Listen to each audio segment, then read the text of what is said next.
You're probably not going to get taken out by one big event. It is the everyday, stressful moments that come over time. It's this drip, drip, drip of everyday stress and stressors.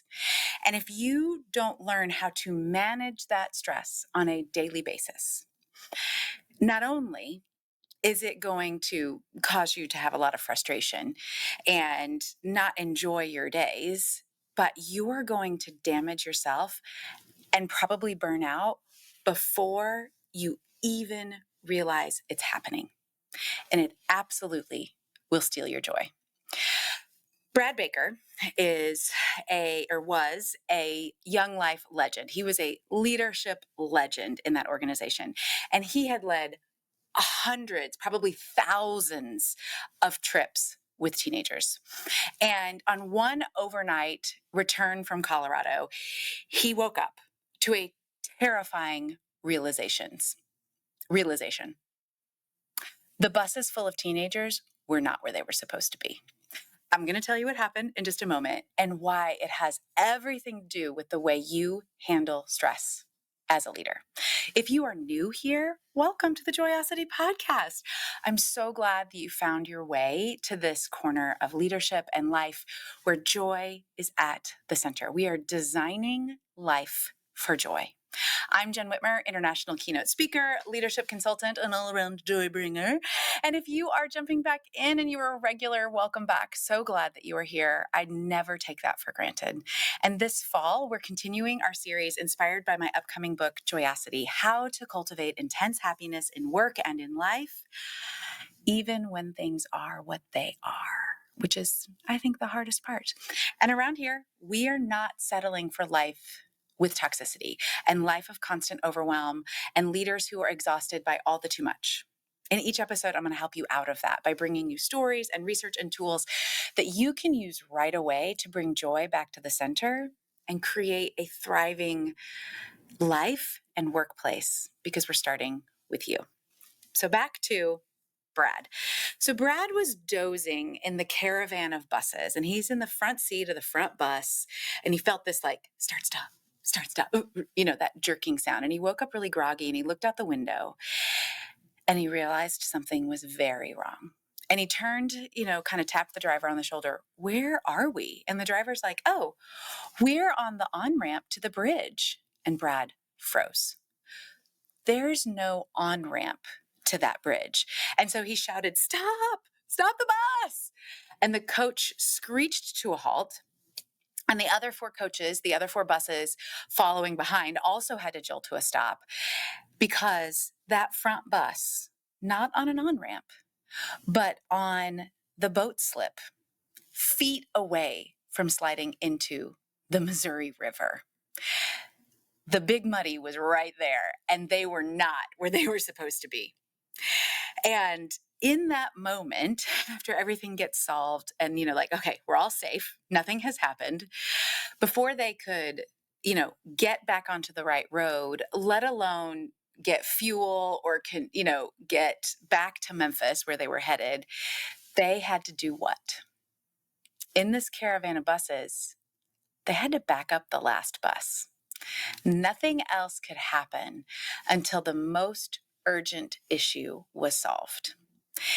And in your life, as we think about how do you create joy, and we've talked about self-awareness and this exploration of you as a human, we've done 4 episodes on how do you engage with people in communication and conflict and emotional intelligence and decision-making. Now we're dealing with the experience. How do you create that every day? And most of us are not managing stress well. That's the last bus. You got to back it up before you can do all the rest of these things on a daily basis. So before you can move forward, you have to learn how to manage stress. And we're going to talk about closing the stress cycle. So many of us are stuck in half-finished stress responses. The frustrating meeting ends, but your body doesn't know it's over, and you head right into the next meeting. Or the deadline passes, but you never let yourself recover from the push at the end. You keep driving forward, what's next, without backing up the last bus. You're just stuck. You're stuck in the middle bus, not able to move forward or backward. And that's why leaders can get buried in stress, because you haven't closed the loop. And I mean, it's exactly why the idiom, the straw that broke the camel's back, exists. It's not one straw. It's a pileup of unresolved stress cycles coming from different stressors in your life. And that happens to everybody. And when we think about the data that we know from research at work, that 77% of employees say that stress at work has harmed their physical health. 77%. I'm not really okay with that.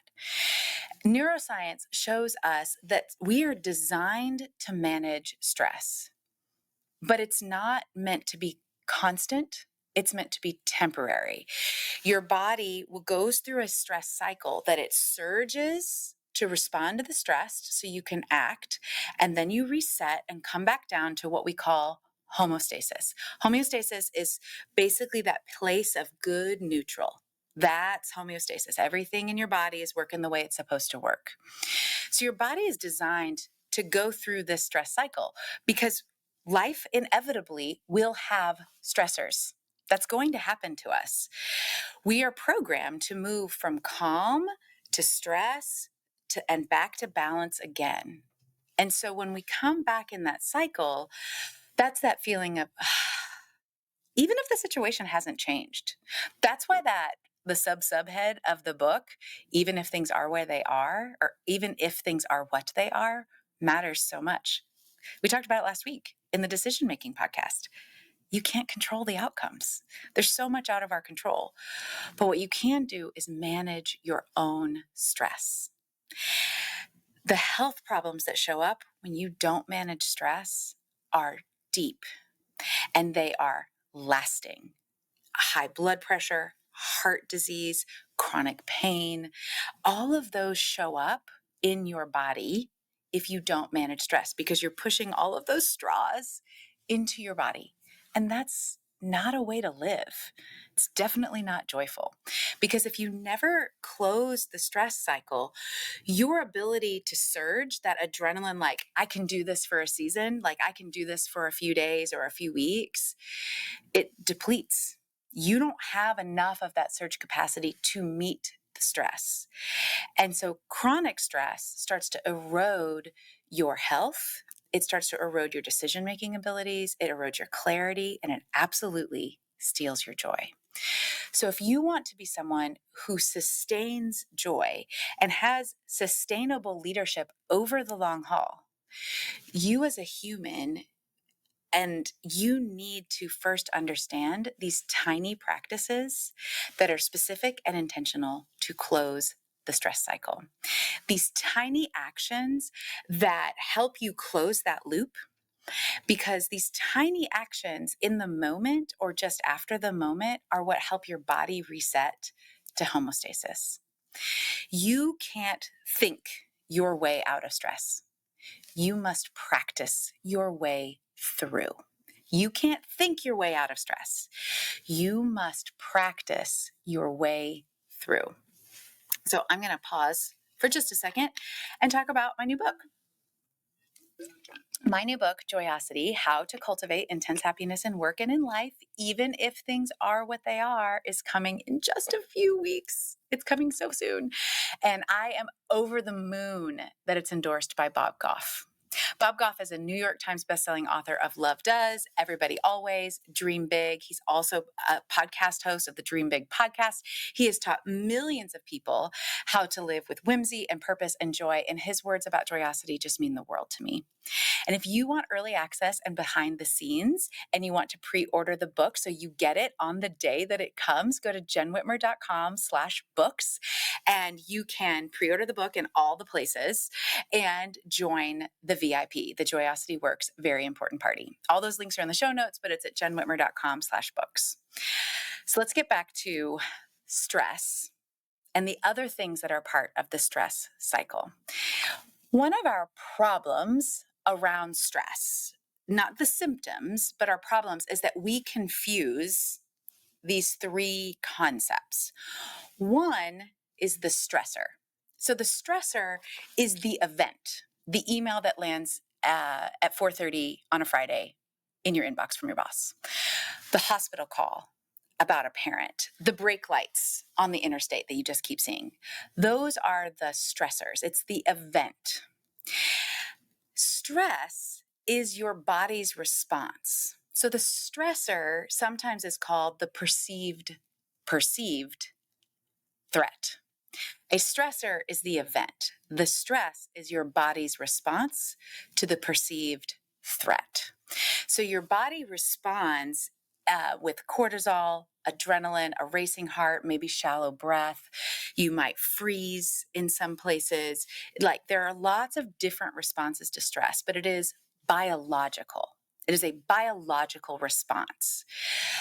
The stress cycle is how your body completes the process, how your body goes through a set of 4 stages that return you from calm to calm, back to balance again. And it signals that you are safe, that perceived threat has been managed, everything is okay. Now, the stressor may not have gone away, but now you are in a place where you can manage it a little bit like conflict, where you now can problem solve. When you have completed the stress cycle, you're back to being able to manage it again. So, doctors Emily and Amelia Nagotsky wrote a book called Burnout. And in that book, they say that stress isn't bad for you. Being stuck is bad for you. When you can't get unstuck from the middle of the stress cycle, if you're stuck in the middle of the bus, staring at the big Missouri River, you can't do anything. You're just stuck in a cycle. It's just a continual loop. We want the cycle to complete, not be stuck hovering in the middle of it. And you really can't think your way through the stress cycle no more than you can think your way through digestion or the circulatory system. You have to allow your body to move through that stress cycle, because stress is a physical response. It is a neurobiological response to a perceived threat. So the way out is practicing through. You cannot think your way out. You have to practice your way through. You have to practice your way through. Your body doesn't speak the language of everything's okay now. Your body speaks the language of a dance party. Your body speaks the language of a run. Your body speaks the language of movement. It does not speak the same language as your brain. So you have to involve all parts of yourself in order to work through the stress cycle. And in the book, I give you 7 practices. Some of them are tied to your Enneagram leadership style, which I also talk about in the book. If you have missed the Enneagram episode, it's earlier in the season. I believe it's episode 103. We'll put it in the show notes to make sure. But some of the practices are tied to your Enneagram leadership style. But today, I want to talk about one that we ignore. In fact, we ignore it so much that one of my editors thought I should take it out of the book. I was like, absolutely not. And the one that we ignore that helps us close the stress cycle is creative expression. And if you're like, I'm not creative, hold with me, okay? The reason we ignore creative expression is because big feels are welcome in creative expression, and it gets squeezed out by the rush to move on. The pressure to perform, the fear of being too much, of being extra. But the arts and creative expression, they have always made space for the full spectrum of emotions. Singing, theater, painting, dancing, storytelling. Those are called outlets for a reason. Creative outlets, if you've ever heard that, they're called outlets. It's because they help you close the stress cycle and let out what stressors bring to you. When the stressor comes, you need to close the stress cycle, and creative expression lets you let it out. Now, if you're like, I don't do any of those things that are creative, that a creative art isn't necessarily fancy or public. You can curate a playlist, putting together music that you like. You can create a poetry list. You can bake bread, knit, restore furniture, write your own poem, pick up a paintbrush, dance. All of those things, those types of creative expression, you start to work through the stress cycle. And if you just think a moment about almost any Taylor Swift song, every single song is almost closing a stress loop. The heartbreak of In Forever and Always, the regret of Back to December, or even frustration, If I Were a Man. It's letting out the perceived threat and letting your body move through. One of the reasons so many of us are drowning in stress is because that we've traded hobbies and creative expression. We've traded hobbies for hustle. Everything has to be productive. Everything has to be profitable or worthy of something, of Instagram or money or exchange. But creativity, for its own sake, regulates your nervous system. Creativity is part of being human. Now, you may not be creative in what our culture has called creativity in the sense of being an artist. But creativity comes in all kinds of forms. In a few episodes, we're going to talk about your play personas. That has a lot to do with creativity and the way that you play. That creativity, just for its own sake, not to have a side hustle, not because you have to be productive all the time, but just for the sake of creativity, regulates your nervous system. You don't need a lot of training. Now, you may want training. That's great. You don't need a lot of skill. You can always get better. You just need intention. Creative practices become this kind of backdoor into closing the stress cycle, and it keeps your leadership from running on fumes. In the book, like I said, I give you 7. This is just one of the 7. I think it is so important to talk about, though, because we don't give it enough time. Creativity, for its own sake, will regulate your nervous system and help you close the stress cycle. And small, consistent actions like that will keep open stress loops from stealing your leadership. Next week, we're going to talk about protecting your joy reservoir, not the pressing stressor that comes at you, but the persistent pressures of life. Not urgent, but just being a human in the world. And we're going to talk about how you develop those types of practices that keep you and your joy reservoir full. And when we think about the stress and the stress cycle, if I put my coach hat on, for a moment, if you take a breath, what's something that is a stressor for you today? And how can you think about closing the stress cycle? What's one small creative thing that you could try? If you're not sure, go with the thing that feels the best. Move your body in a way that feels good to you. That is a form of creativity.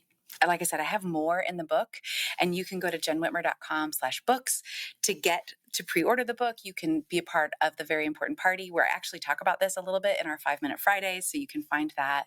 And if you've got questions, you can always email me, Jenn with 2 N's at jennwhitmer.com. And I would love to hear what your struggles are, what your thoughts are. If you still think that you're not creative, I especially want to hear from you because I bet we can find it.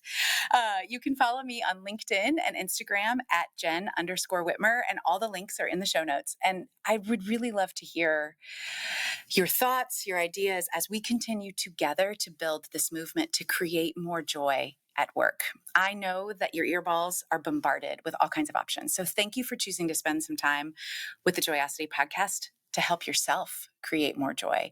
If you would rate and subscribe, it helps more leaders find us and join us in creating positive culture with complex people. So work is a joy, and people are whole, and organizations flourish. And as we go today, I want to leave you with this. You can't think your way out of stress. You must practice your way through.